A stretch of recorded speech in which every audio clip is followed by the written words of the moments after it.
nosotros su lealtad tan fuerte es para siempre. Aleluya, aleluya, aleluya, gloria a ti. El Señor esté con ustedes. Y con tu espíritu. Del Evangelio según San Lucas. Gloria a Gloria ti, a ti, Señor. En aquel tiempo se presentó ante Jesús un doctor de la ley para ponerlo a prueba y le preguntó: Maestro, ¿qué debo hacer para conseguir la vida eterna? Jesús le dijo: ¿qué es lo que está escrito en la ley? ¿Qué lees en ella? El doctor de la ley contestó: amarás al Señor tu Dios con todo tu corazón, con toda tu alma, con todas tus fuerzas y con todo tu ser, y a tu prójimo como a ti mismo. Jesús le dijo: has contestado bien, si haces eso vivirás. El doctor de la ley, para justificarse, le preguntó a Jesús: ¿y quién es mi prójimo? Jesús le dijo: un hombre que bajaba por el camino de Jerusalén a Jericó cayó en manos de unos ladrones, los cuales lo robaron, lo hirieron y lo dejaron medio muerto. Sucedió que por el mismo camino bajaba un sacerdote, el cual lo vio y pasó de largo. De igual modo, un levita que pasó por ahí lo vio y siguió adelante. Pero un samaritano que iba de viaje, al verlo, se compadeció de él, se le acercó, ungió sus heridas con aceite y vino y se las vendó. Luego lo puso sobre su cabalgadura, lo llevó a un mesón y cuidó de él. Al día siguiente sacó 2 denarios, se los dio al dueño del mesón y le dijo: cuida de él, y lo que gastes de más te lo pagaré a mi regreso. ¿Cuál de estos 3 te parece que se portó como prójimo del hombre que fue asaltado por los ladrones? El doctor de la ley le respondió: el que tuvo compasión de él. Entonces Jesús le dijo: anda y haz tú lo mismo. Palabra del Señor.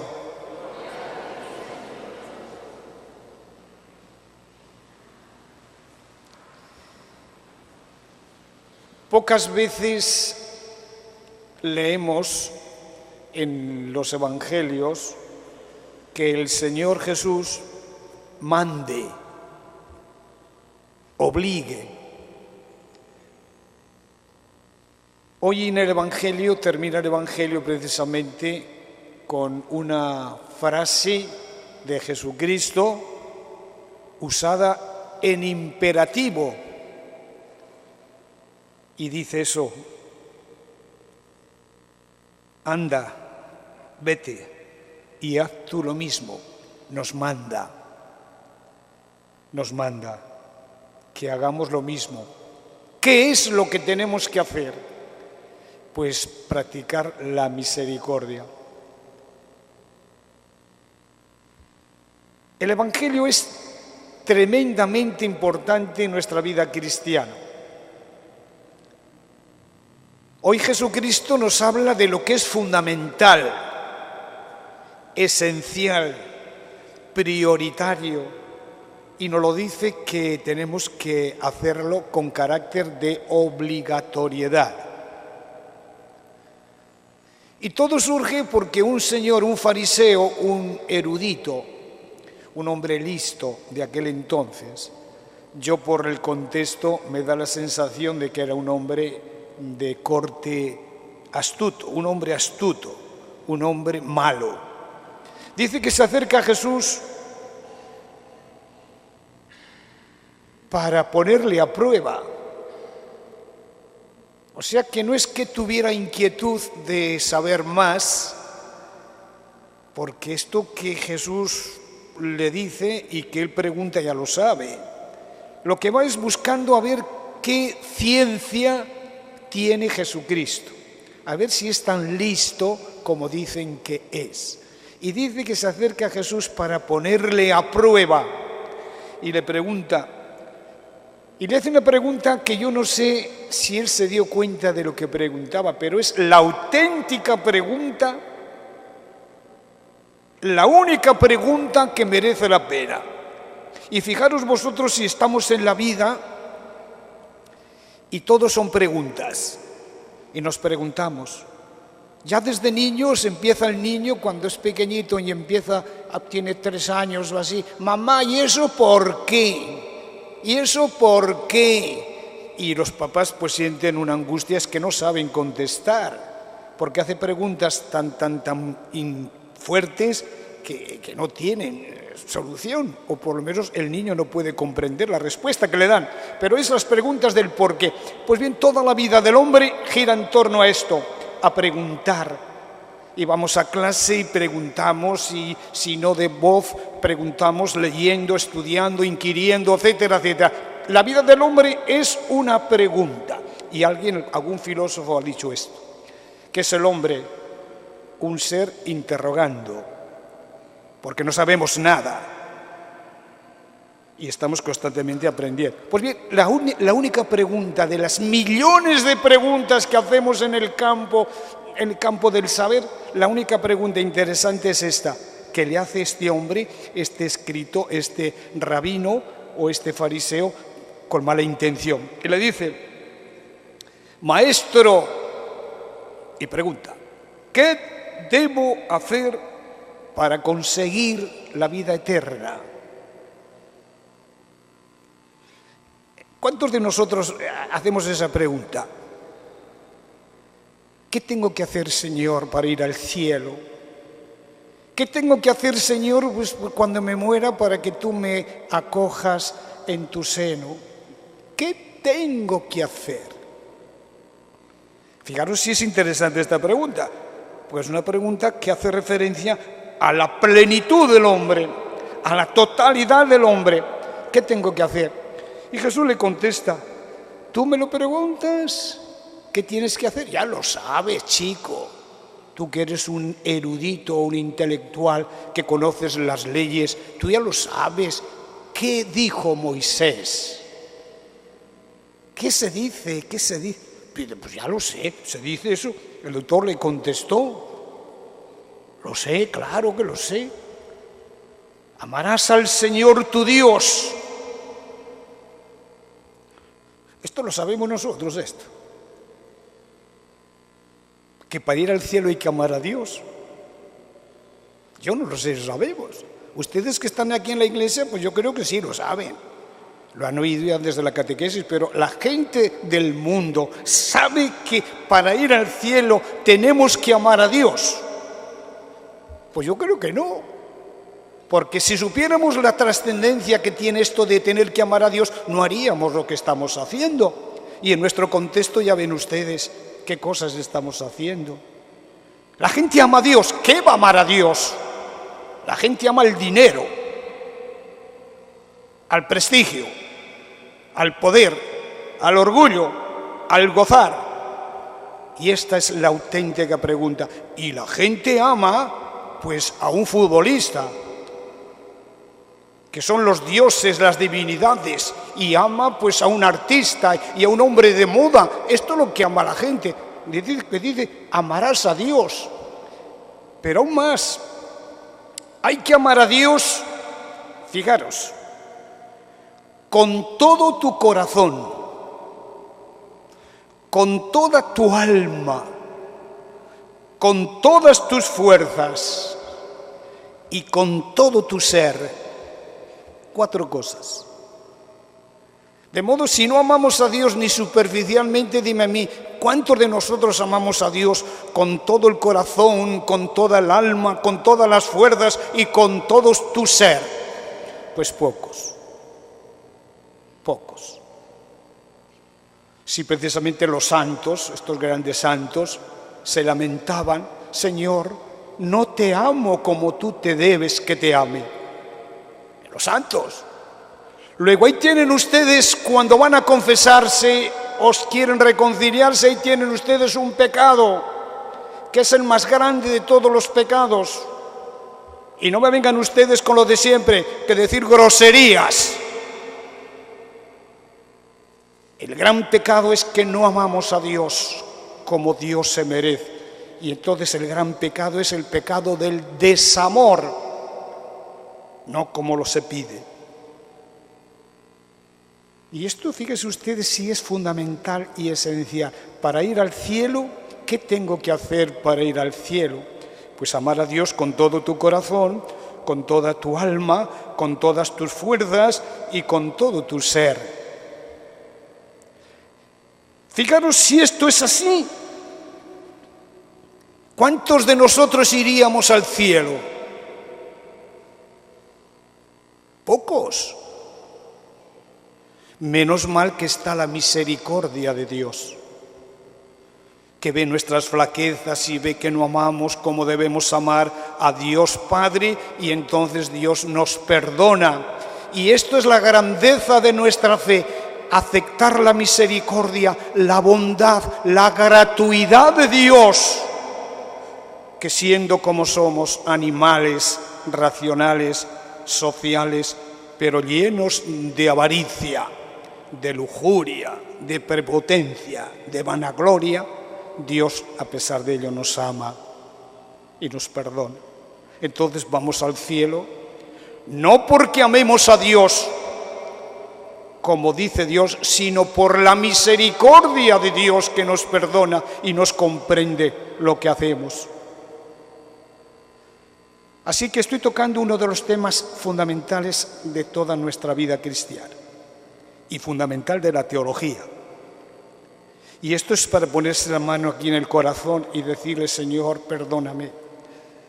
Me preocupo más por esto, por lo otro, por lo otro, por lo otro, por lo otro, y a ti casi ni te adoro, ni te alabo, ni vengo a la iglesia, ni me preocupas nada, nada, nada. Solamente cuando estamos con el agua al cuello es cuando acudimos al Señor. Pero en nosotros no hay actos de alabanza, ni de nada. Entonces, hermanos, fijaros, esto es fundamental.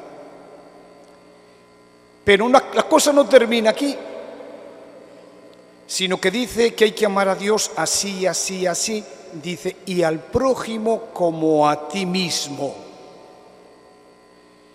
Y al prójimo como te amas a ti mismo. Nosotros amamos al compañero como nos amamos a nosotros.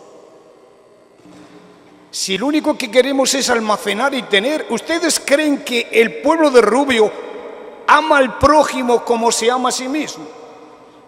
Si corre a empujarse, que yo quiero que me den en las colas, estas colas que tiene el bachaquerismo, que tiene, para mí, al prójimo, te preocupa el prójimo, si precisamente te estás aprovechando del prójimo para enriquecerte. Y esto es un gran pecado, hermanos. Ustedes no lo valoran, yo no sé si lo valoran, claro que todo el mundo tiene necesidades.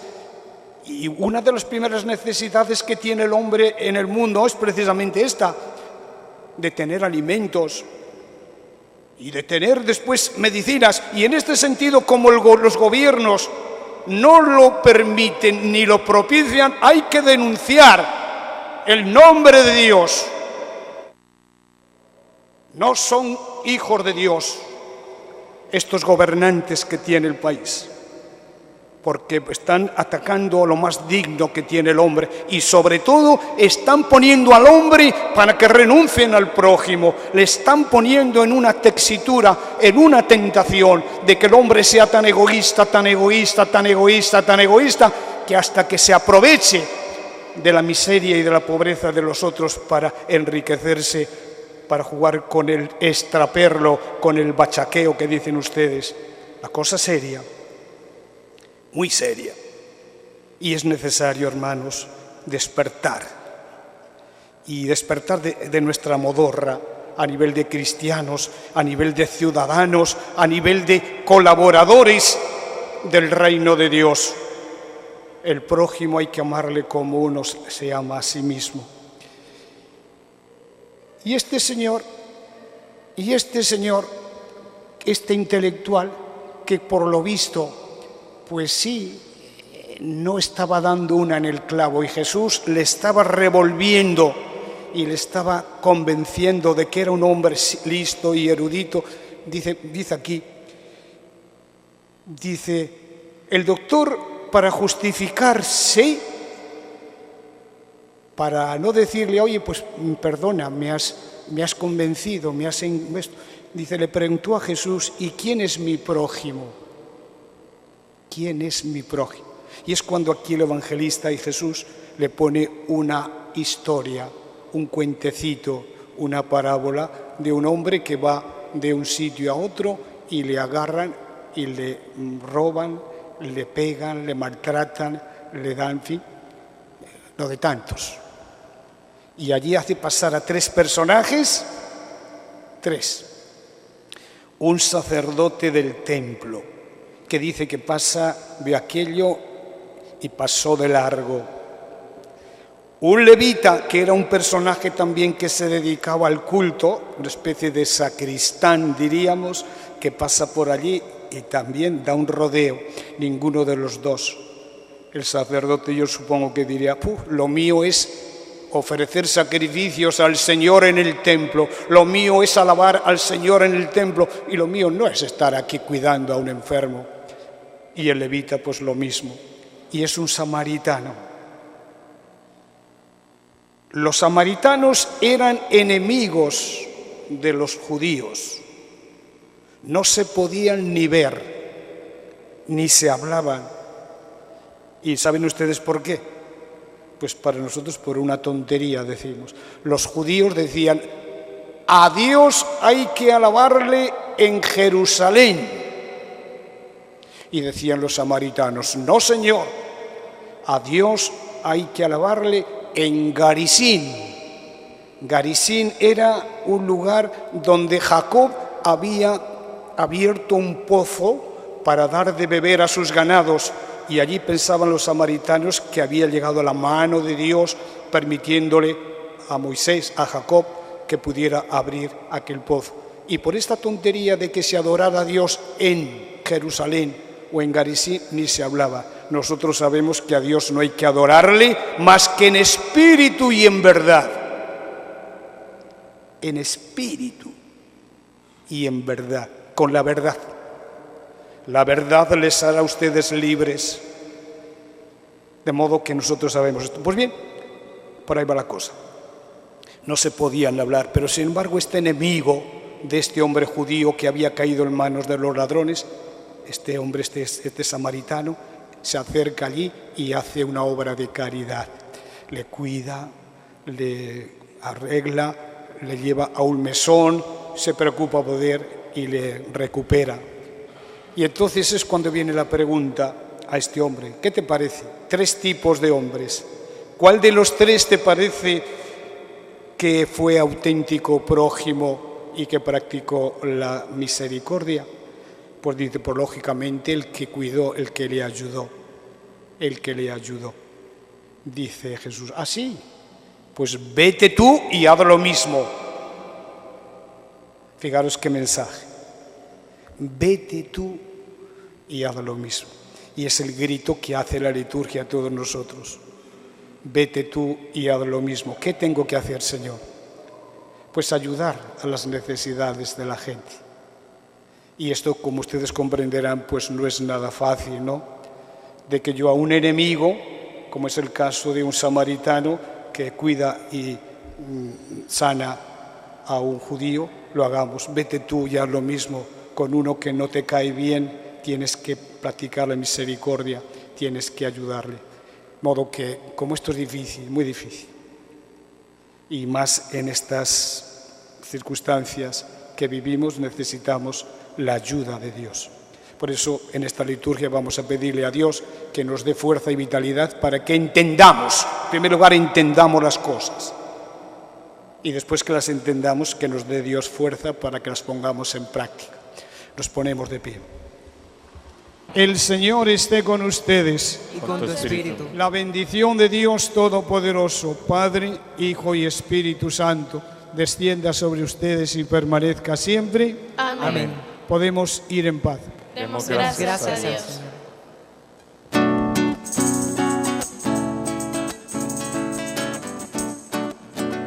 Lo importante es amar, es amar, es amar. Lo importante es amar, es amar de verdad. Lo importante es amar, es amar, es amar. Lo importante es amar de verdad. Amar es compartir cuanto me dio el Señor. Amar es consolar al que tiene dolor. Porque si no comparto ni sufro dolor, de nada me sirve decir que tengo amor.